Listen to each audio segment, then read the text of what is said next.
The market will eventually be there. You need to survive. That's the rule number one.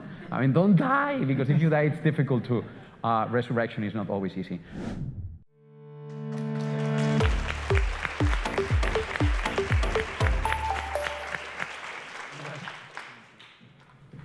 Hello, everyone. Sergio, I think on this graph, I think I met you all the way down there when you raised your seed round. I was younger. Huh? I was younger. You too. Me too, yeah. Yeah. And I remember you joining our early stage entry program for Brazil Scale Up. Can I go just through the graph real quick? And I remember trying to raise a seed round. I remember somewhere like 40 or 50 other funds had said no, like basically declined your seed round. Everyone in the market, yeah. I guess they regret it now, for sure. And then a couple years later, you raised a Series A. A couple years later, you raised a Series B. That's where you became an Endeavor entrepreneur in Miami, the Miami ISP, I remember very clearly. And just the year after, we became an investor in Creditas with Endeavor Catalyst. Just fast forward 1 year, you raised a $233 million Series D.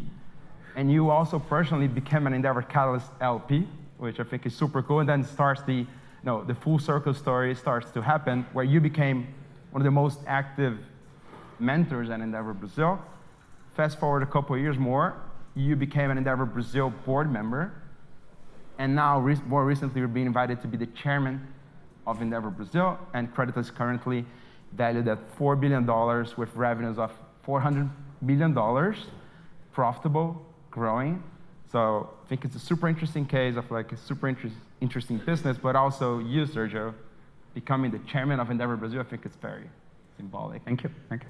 Clap for that. I love you, man, doing introductions. Yeah, I'm going to invite you yeah. to every single place I go. Yep, thank you. Can you give us like a taste of like how was Brazil back in the day, or what made you move to Brazil? What's the story about you thinking that Creditas needed to exist back in the day? Yeah, I don't think that I'm very good at timing the market, probably similar as you. I decided to go to Brazil in 2011, right after the blown up. I mean, actually before the blown up. Yeah, also contrarian. Yeah, I think that I'm originally Spanish, moved to New York in 2008, right before they collapsed, Lehman Brothers and so on. Was working in banking, so that was exciting times. And then in 2011, decided it was my time to become an entrepreneur and leave my corporate job. Started flirting with the idea of building a fintech in New York, and thought that everything was already invented in the US. Obviously, I was wrong. But I was trying to look for like a market that was like big, inefficient, something that nobody else was thinking so clearly. And coincidentally, I met my wife, and at that point in 2011, and she happened to be Brazilian, and that obviously changed my life. That's usually the story, yeah. In many different aspects. So I was talking to her. I want to become an entrepreneur. She was looking at me saying, "What the hell is this guy saying? What is even an entrepreneur?" But then I was saying, U.S. a mortgage is like a 3%. It's just what else can you do to actually improve that? And then she raises the point that in Brazil you were getting a personal loan at 100% APR. I said, whoa, that's a prime market. No, that's a prime customer in Brazil is paying 100% APR. I said, whoa, that looks interesting. Let me do some research. And essentially the story of founding Creditas was about getting into the website of the central bank of Brazil, and then downloading some data in a couple of weeks, trying to understand the dynamics, and then realizing that that was amazing. And I said, how on earth is nobody talking about this? So called Sylvia. That was Thanksgiving break, 2011. She was traveling with a friend. I was traveling with a friend. I said, would you move together with me? We were dating for 3 months. I was talking to Laura some time ago. Would you move together with me to Brazil? I said, oh, no, obviously not. You don't even speak Portuguese. So yeah, that was the starting point of Creditas. So completely against the odds, to be honest. And you mentioned a couple of things, and maybe just like that really resonated on me. In 2012, when I arrived to Brazil, the ecosystem was not there. The market was not ready. Smartphone penetration was at 5-6%. The middle class was not online. There was just pure physical spaces. They didn't have money to buy a smartphone.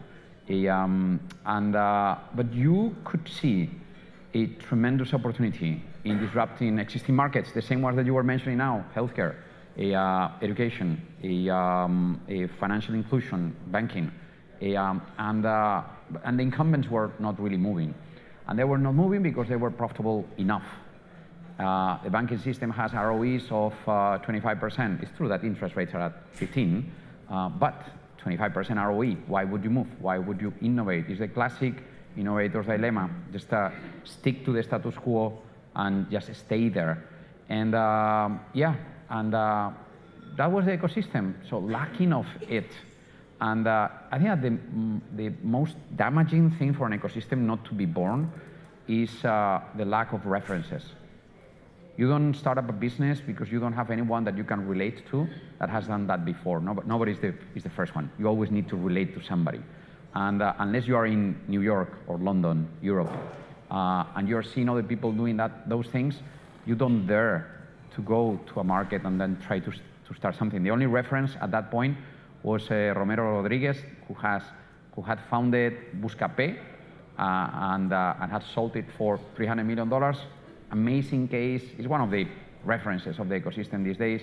But that was the only thing. Everything else was lacking. So yeah, very attractive opportunity. Fantastic. And I mean, if you walk across Brazil, like everybody knows Creditas, a very well-known brand, not only by the products, but the talent that's with your team, that holds with you, and to the point where what Alan mentioned, like we see now new startups coming for the Creditas mafia, people that you've trained or helped grow, and now they're starting a company themselves. We've invested in a company that's founded by 2 of your former employees recently, so that's very interesting. This is a different audience though. Can you explain a little bit of Creditas, how it is today? What is the major products, like what are you guys doing and how you're growing? Yeah, again, everything starts with a problem that 100% APR for a personal loan didn't make sense, and we were seeing something that was astonishing. The 70% of the households in Brazil own the apartment where they live, own the real estate, and that they don't have a mortgage. So that was astonishing. It's $3 trillion in value that was untapped. Something similar happened with cars. You have a car fleet of 45 million vehicles. 75% of that is unencumbered, so no financing against it. So that's another $1 trillion. So you were starting with $4 trillion. Okay, good. So we have like something to start with. So you want to take that $4 trillion and then introduce liens on those properties so that you can deliver cheaper financing for individuals. And that's what we did. That's one angle. The second angle is smartphone penetration was at 5%, and we anticipated that would skyrocket to go to 60, 70%. As you mentioned before, today everything is a smartphone in Brazil. Extremely social population in terms of social media, so very connected.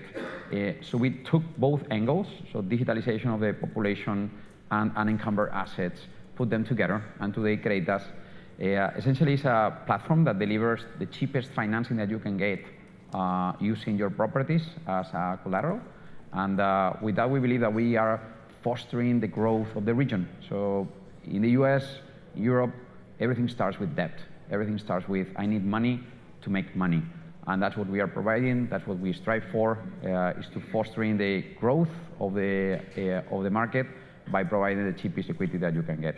Creditas today, in terms of numbers, 2,000 people in the team, $400 million in revenues. This year we're going to grow 35%. By the way, growing when rates are at 15% rates in the economy, the interest rates in the economy, is not that simple because the demand for credit, you struggle to find it, but yeah, we are finding it, and very excited about that. Amazing. You started a business, no one wanted to take your seed round, but then you raised a $233 million Series C later down the road, and that's the different macroeconomics from when you started, from the middle of it, and where you are right now, to the point where in Brazil, not naming any names, but the term unicorn gave a bad name to some serious business like yours, which we recently priced at $4 billion. And I guess the 21 to 22 phase was a big, you guys have to reinvent yourself. So I want to like you walk through as like how you've done it, because it's very interesting that you reached profitability recently. So. Yeah, so one thing is what you read in the news, the other thing is what happens inside of the companies.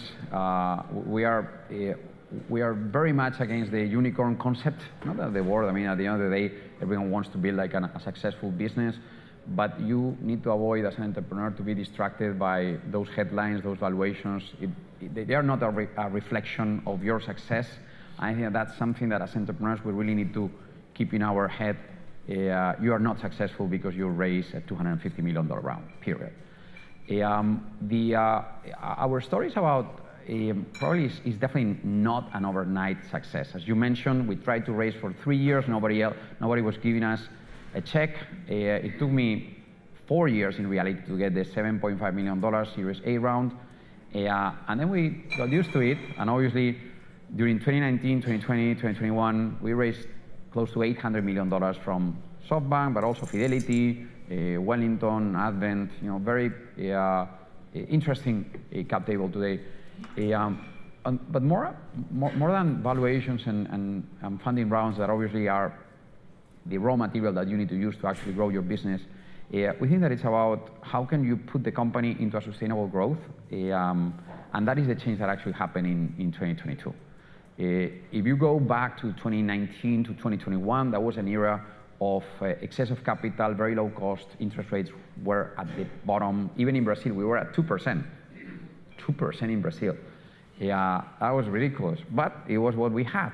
So that meant cheap money, bring it to the company, and as Rick has taught us for a while, it's about blitzscaling the organization.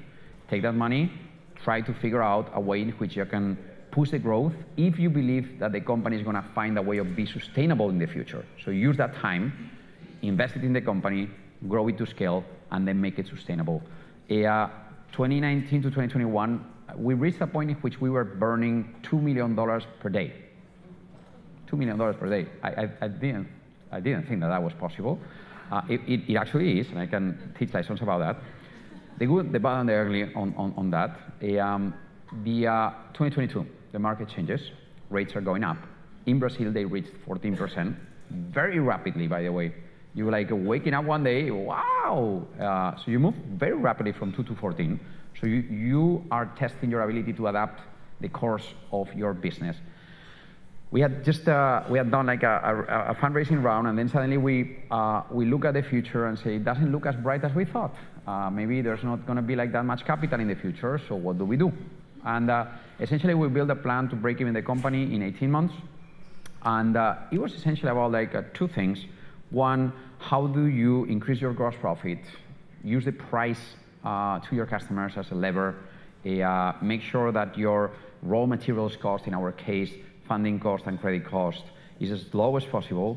And then second, below gross profit, how can you be more efficient in customer acquisition cost, focus on automation, focus on user experience to build something more scalable. Before 2022, we were growing 2x every year. Obviously, growing 2x every year, you cannot maintain it for a very long time, otherwise you would go to the moon. Essentially we said, okay, so we want to adjust the trend, but we want to continue growing. This is about growth. The opportunity is massive. So we moved from doubling in size to moving to 20%, 10%. That was 2023 and 2024. And then now we are moving it back to 35% growth, as I was mentioning. So I think as entrepreneurs, and going back to your point, these things, when you, I bet that in 5 years' time, you will look back and will look at what has happened over the last 5 years, and it will be like a blip. It's a decimal in these stories. Creditas was $10 million revenues when Catalyst invested. In 2022, when we were burning $2 million per day, we were at $300 million in revenues. Then we slowed down, and we are today at $400 million in revenues. It took us 3 years to do something that we were doing typically in 1 year. But you broke even the company, you have like sustainable margins, and now you can define your destiny. I think that is the story of Creditas. Has happened across the board in many companies in Latin America. They have adjusted the pace of growth. They have like gone back to the basics. They have like reinvented themselves. I think that those stories of overnight success, everything is booming, no blips in your story, almost never happen. And I'm just going to touch on one point, and sorry for the very long responses. Mercado Libre is an inspiration today for us. And you can see what Marcos has done over 26 years. So it's $130 billion company valuation. They IPO'd at $700 million. 1 year later, they were worth $300 million, so down 50%. It took them another 10 years to get to like $1 billion. And between 2016 and 2025, everything happened in those 9 years. That was 15 years after founding the company. Today, Mercado Libre is growing 40% plus every year, and it's a $20 billion business. So we don't even need to look at NVIDIA that we were showing before. Mercado Libre, it's in our territory. It's a company that was born in Argentina, one of the first companies in the Endeavor community, and today mostly based in Brazil. You need to wait until the market is there. You need to be resilient through those cycles.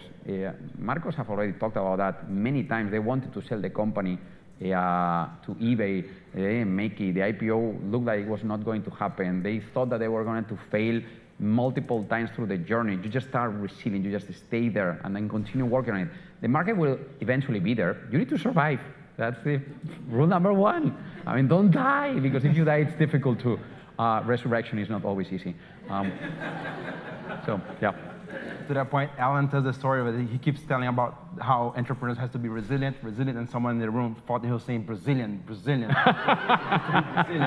And we gotta copyright the trademarks to the word Brazilian, which is a mix of Brazilian and resilient. That's a very good joke. Yeah. What are your thoughts on like balancing going public versus staying private? And I guess those questions are connected, but like, you walk into the Creditas website today, you can go in the investor relations page and you can actually see all the numbers, very transparent. Like, are those things connected? Are you kind of prepping for an IPO? Like, what are your thoughts on this? Yeah, no, so yes, we are very public about our numbers. Initially, it was one of our investors that they had like internal conflicts between portfolio managers, and they forced us to publish something, but it was like just 3-4 numbers. But eventually we said, hey, look at this. I mean, is there like any secret in what we do? There's like this type of secretism about startups, and do we have like any well-kept secret? And then we realized it was like, dude, everything is about execution. If someone can look at our numbers and do them by themselves, we don't deserve to live. We deserve to die. So we started publishing numbers, and more and more and more. And today we actually even like publish our audited financial statements every year. And that has helped us in many ways. And one of the ways was raising here in Europe a $100 million bond priced at 10.5% coupon, super successful issuance. And they value our transparency. They value what we are, what we stand for, our ability to recognize our mistakes, then look at the future, just talk about the business in the long term. So no, it is not related to an eventual IPO. And by the way, I can openly talk about the IPO because we are not planning an IPO for the next 12 months. But a reflection on the IPO and potential exit strategies for Creditas and so on. So we are, and by the way, this is not what I thought. When I founded the business in 2012, a very bizarre mindset that I had was, I want to make $15 million. And that was because I thought that $15 million is what someone needs to have, X, Y, and Z. That was the number. And then you start like building a business. And 10 years later, I say, what the hell was I thinking about? It's not about that. It's about building companies to scale. It's about changing the society. You don't really care that much at a certain point about how much money you're going to be making or not. You want to learn every single day. That's what you really want to. And recently, I was talking to one investor. So what's going to be the exit? And I said, I don't know. And sorry, man, but I'm really happy with Creditas.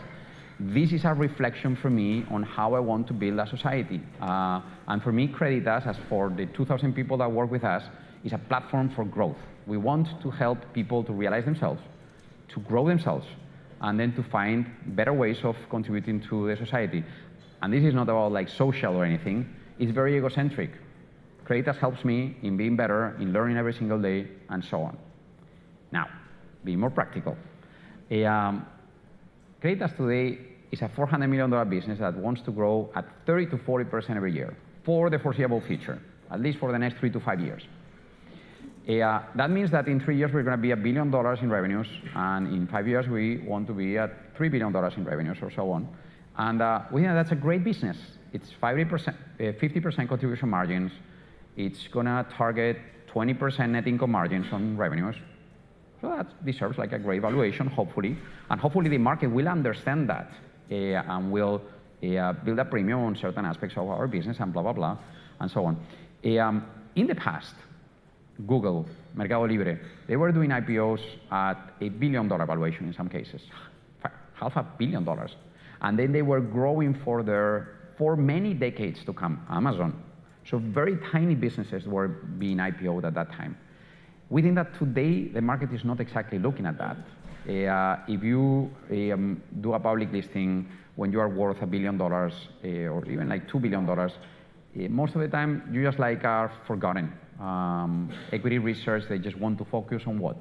Today, it's Mercado Libre, Nubank. Mercado Libre and Nubank. They don't even care about if there's like someone that invests there. They don't care about XP, they don't care about Stone, they don't care about those businesses. They're like too small for them, and we just want to avoid that trap. So what we are striving for is we want to compound our growth, we want to build a great business, and public listing is going to be, again, a blip in our trajectory. It will happen eventually. Let's see if in the next couple of years we find like a moment in which we want to do that. But if not, we are happy in compounding growth and delivering value to shareholders, which we think that's the right place to do. Well, stepping away a little bit from Creditas, about yourself, you are also a super active angel investor, Endeavor mentor, part of the Endeavor board, and I know I can testify the Endeavor board is not like an institutional place. It actually a lot of work gets done there. Get things work. Yeah. We're also part of the Scale Up Ventures board, which you and me, we shared that board. So my question, I guess, is why take the time to support not only Endeavor, but you are one of the most active angel investors in Brazil. Your work with Actius too is super important. Like, why take the time? So two things. I mean, if on one side, related to Endeavor, I arrived to São Paulo in March 2012, not speaking Portuguese, not knowing anyone.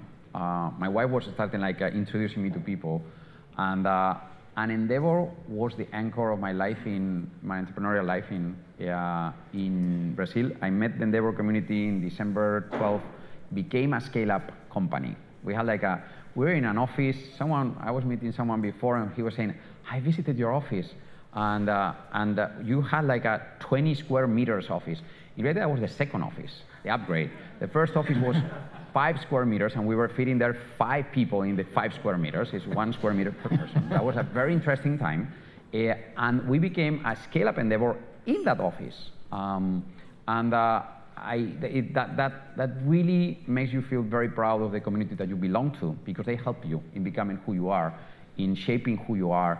And sometimes you feel that you want to go back and say, hey, how can I do the same thing that Endeavor did to me for the rest of the community? And becoming an Endeavor entrepreneur, becoming the chairman of Endeavor Brazil, it has been like for me like a huge realization in terms of how can I be together with the people that I like, with the people that I feel part of. That's one part.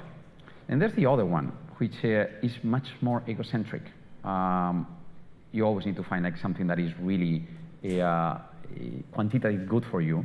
And every time that I do a mentorship with someone, that I mentor like a young entrepreneur, I'm always learning, probably even more than what they are learning from me. Every time that someone asks you a question, it's an invitation to learn. And you're responding to that question, you're learning at the same time.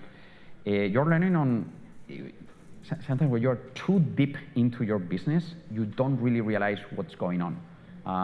You're too deep into it. You get out, then you find some other problems, you solve them, and then you reflect on those problems, and then you reapply it to your business. The amount of times that I've gotten out from a mentorship recommending to entrepreneur A that is doing like a SaaS business in healthcare, nothing to do with Creditas, and then gone back to the team of Creditas and holy shit, I just thought about this. And then the guys at Creditas looking at me, where are those ideas coming from? Dude, they're in the world. They're just waiting for someone to take them and reapply them to other verticals.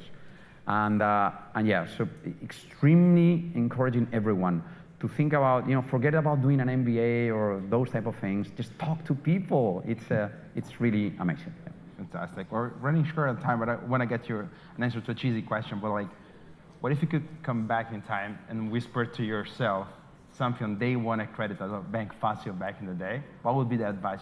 Yeah. It goes back to the contrarian aspect. Sometimes I was too eager to please what the investors wanted or what they wanted to hear. And I was not focusing that much on what was right for the company and the business. In the short term, it helps you to be more practical with investors. In the long term, you are not really putting the effort of your brain and your mind on where it needs to be. So that's number one. Number two, dude, just get ready for it because it's gonna take a long time. I mean, you read it in the news. You look at like a guy that started in a garage and become rich and blah blah blah, and then suddenly it has already 13 years in the making. Marcos, 26 years in the making, and there are very few stories that really are overnight success. It's really about being resilient, and Sergio, forget about that. It's really gonna take you a long time. So just get ready from a mindset perspective. Last one. Psychology is one of the critical thing of a founder. Just avoiding the traps of going the ups and downs in the business, because it really goes like all the time, up and down.